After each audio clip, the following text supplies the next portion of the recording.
बिस्मिल्लाहिर्रहमानिर्रहीम से बायोलॉजी में जो टॉपिक पढ़ना है वो है modification in plants for sport. जो अभी मैंने लास्ट लेक्चर दिया था उसमें मैंने modification in plants for sport में आपको एक मॉडिफिकेशन बताई थी, टर्गर प्रेशर।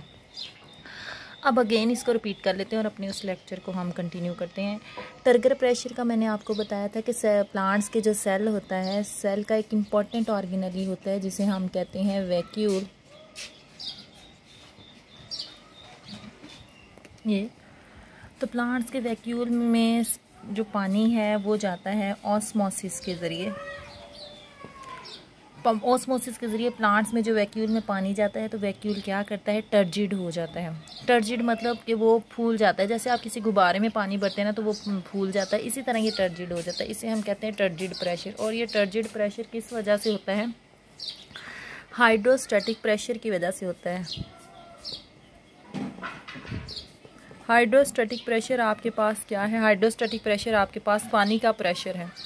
अब जब जैसे ये टर्जिड प्रेशर हमारे पास क्रिएट हो जाता है, प्लांट्स का जो तना है या जो स्टेम है वो हमारे पास एक रिजिड स्ट्रक्चर की फॉर्म में आ जाता है। सपोर्ट के लिए ये है। ये आप देखें जो आपके पास जो यंग है या जो बेबी प्लांट्स होते हैं, जैसे ही उनमें से पानी निकल जाता है वो प्लांट्स मुरझा जाते हैं। मोस्टली आप गर्मियों के सीज़न में देखें, मोस्टली जो प्लांट्स हैं वो विल्ट कर जाते हैं, मुरझा जाते हैं। वो इसी वजह से होता है कि जब इनमें से पानी मूव कर जाता है तो क्या कहते हैं, जैसे मैंने कॉमन मिसाल दी गुब्बारे की, उसमें पानी डालें तो वो आपके पास एक रिजिड स्ट्रक्चर, आप उसको निकाल दें तो फिर वो क्या है, फ्लेक्सिबल है। अब इसमें जो वैक्यूल में जैसे ही पानी भर जाता है इसको हम कहते हैं कि हमारे पास टोनिसिटी है। और जो वैक्यूल की मेम्ब्रेन होती है उसे हम कहते हैं टोनिक मेम्ब्रेन। और the membrane that bound vacuole को जो बाउंड करती है उसे हम टोनोप्लास्ट कहते हैं। और इसमें जो है आपके पास number of active transport system होते हैं। एक्टिव ट्रांसपोर्ट सिस्टम ये होता है कि वो सिस्टम जिसके ज़रिए से अंदर आयंस, मिनरल्स वगैरह जा रहे हैं। क्योंकि जब आपने इसकी मेम्ब्रेन की बात करनी है, जिसे आप टोनोप्लास्ट बोलते हो, प्लांट्स की इसकी वैक्यूल की मेम्ब्रेन है। तो जब हमने मेम्ब्रेन की बात की थी तो मेम्ब्रेन में आपके पास सोडियम पोटाशियम पंप भी होता है, इसमें सोडियम पोटाशियम गेट्स भी होते हैं मेम्ब्रेन में। तो ये क्या करते हैं, इसको हेल्प करते हैं उसमें जो है मटेरियल को अंदर मूव करने में और मटेरियल को वहाँ से बाहर मूव करने में। ये था आपके पास टर्गर प्रेशर। टर्गर प्रेशर का काम होता है एक तो प्लांट्स को टर्जिडिटी प्रोवाइड करना।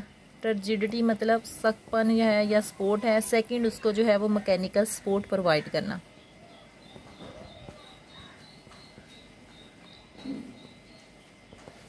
अच्छा जी, सेकंड मॉडिफिकेशंस आपके पास थी प्लांट्स में सपोर्टिव टिश्यूज़। सपोर्टिंग टिश्यूज़ कह लें या सपोर्टिव टिश्यूज़ कह लें। सपोर्टिंग टिश्यूज़ की जब आपने बात करनी है तो आपके पास दो तरह के सपोर्टिंग टिश्यूज़ थे। एक थे हमारे पास कोलेनकाइमा और सेकंड है आपके पास स्क्लेरेनकाइमा। दो तरह के आपके पास सपोर्टिव स्ट्रक्चर हैं। एक है आपके पास कोलेनकाइमा, दूसरे हैं आपके पास स्क्लेरेनकाइमा। कोलेनकाइमा टिश्यूज़ जो होते हैं ये आपके पास लिविंग टिश्यूज़ होते हैं। और जो लिविंग टिश्यूज़ हैं ये आपको सपोर्ट प्रोवाइड करते हैं। लेकिन ये जब हम लिविंग टिश्यूज़ की बात करते हैं तो ये यंग प्लांट्स को सपोर्ट प्रोवाइड करते हैं, लिविंग टिश्यूज़ हैं। और इनका जो है एंगुलर थिकनिंग प्रोवाइड करते हैं। और ये इन्वॉल्व होते हैं मोस्टली प्राइमरी वॉल की थिकनेस में, सही है। और ये सपोर्ट प्रोवाइड करते हैं यंग हर्बेशियस प्लांट्स को।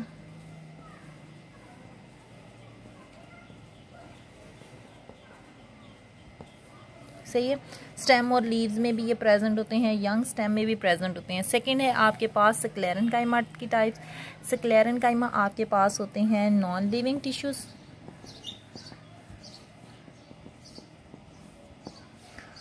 ये हार्ड स्ट्रक्चर होते हैं और इसमें जो है आपके पास आ जाएगा। और ये इन्वॉल्व होते हैं सेकेंडरी वॉल की थिकनेस में।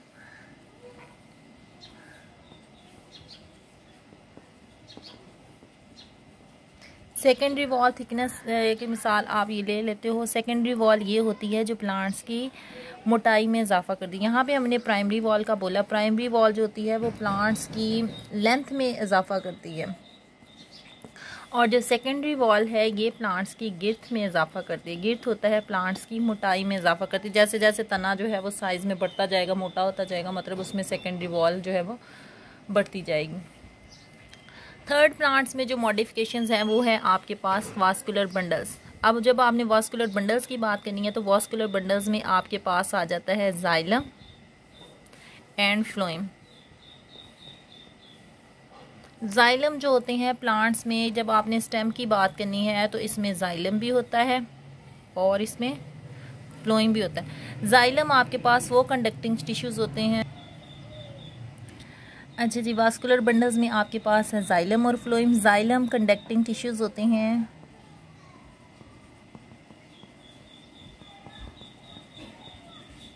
ये कंडक्टिंग टिश्यूज़ हैं। और कंडक्टिंग टिश्यूज़ ये वो टिश्यूज़ हैं जो पौधे को वाटर की सप्लाई करते हैं। फिर आपके पास आ जाते हैं फ्लोएम, और ये आपके पास फूड कंडक्टिंग टिश्यूज़ हैं।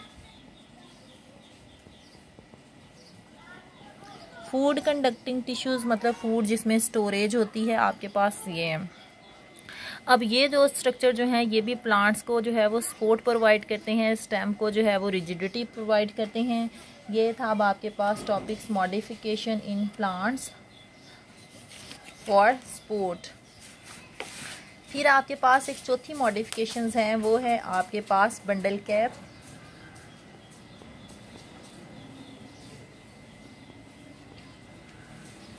ये थी आपके पास फोर्थ मॉडिफिकेशंस। कुछ प्लांट्स में स्टेम ऐसे होते हैं, जैसे कि आप सनफ्लावर की बात करते हैं, सूरजमुखी की बात करते हैं, तो वहाँ पे जो वास्कुलर बंडल्स होते हैं उनके पास एडिशनल टिश्यूज़ होते हैं, स्क्लेरेनकाइमा टिश्यूज़ होते हैं, जिन्हें आप बंडल कैप बोलते हैं।